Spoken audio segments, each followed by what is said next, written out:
Jim Clark is a man of legendary status in motorsports history, widely considered by some, myself included, as the greatest Grand Prix driver that's ever lived. But as I've mentioned a few times on previous videos on this channel, sometimes things just don't work out stateside for F1 stars. Jim Clark, however, bucks this trend, as he became the first Formula 1 regular to come to the US and conquer the greatest spectacle in racing. So how did the Flying Scotsman do it? Getting his face on the Borg Warner trophy, drinking the milk, and setting an example that another Scotsman would follow roughly 50 years down the line. Today I tell the story of Jim Clark's win at the 1965 Indy 500. So to start this story off, I think we need to go back to the 1950s. At this point in time, the Indy 500 was a part of the Formula 1 schedule, but no one in the F1 world really paid attention to the 500. There's certainly a handful of drivers attempting the race, but none that really led anywhere. But as soon as the 1960s came around, F1 was finally keeping a watchful eye on IndyCar. Throughout this time, some F1 stalwarts came to race in USAC. One of these drivers was a young Jim Clark, making his USAC debut at the 1963 Indy 500, where he finished second to Parnelli Jones, getting Rookie of the Year honors in the process. He'd race another 2 times that year, where in Milwaukee, he grabbed the pole and took a flag-to-flag victory. Clark's next 3 starts in the series all ended in DNFs, but this streak would come to an end at the 49th running of the Indy 500. Clark decided to skip out on the Monaco Grand Prix to focus his attention on Indy, and almost immediately this decision seemed like a good one to make. As soon as practice began on May the 1st, Clark was a dominant force, arguably the favorite for the win early on. Clark was the first driver that month to break the 150-mile-an-hour barrier, and by pole day qualifying, Jim Clark would be the first ever driver to break the 160-mile-an-hour mark. But the Brit would eventually lose out on pole after a 161.233 lap average from AJ Foyt bumped Clark into second place.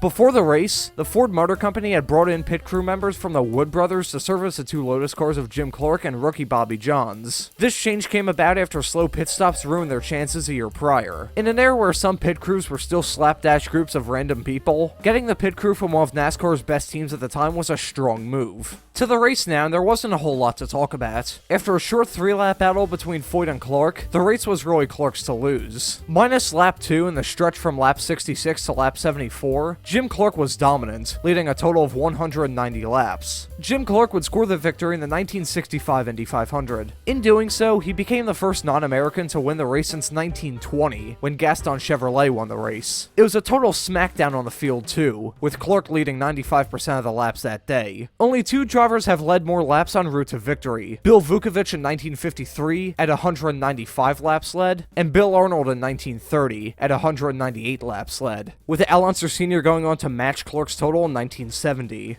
Clark would only attempt the 500 2 more times before his untimely death in April of 1968. Unfortunately, with his death, went involvement of European teams in the Indy 500. Clark certainly had the talent to win multiple Indy 500s if given a couple big breaks, but we'll never know what could have been with not just his future at Indy, but his racing career as a whole. Clark's win would go on to be very influential, as a rear-engine Lotus 38 changed the norm of what was fast at the Indianapolis Motor Speedway. Furthermore, Clark's success as a driver would influence another Scotsman. Despite being born roughly 5 years after his death, Dario Franchitti grew up idolizing Jim Clark, and would go on to match his boyhood hero in 2007, taking his first of 3 Indy 500 wins. Jim Clark is and forever will be a legend in motorsports, even at the Indianapolis Motor Speedway. Thank you for watching, and have a great afternoon.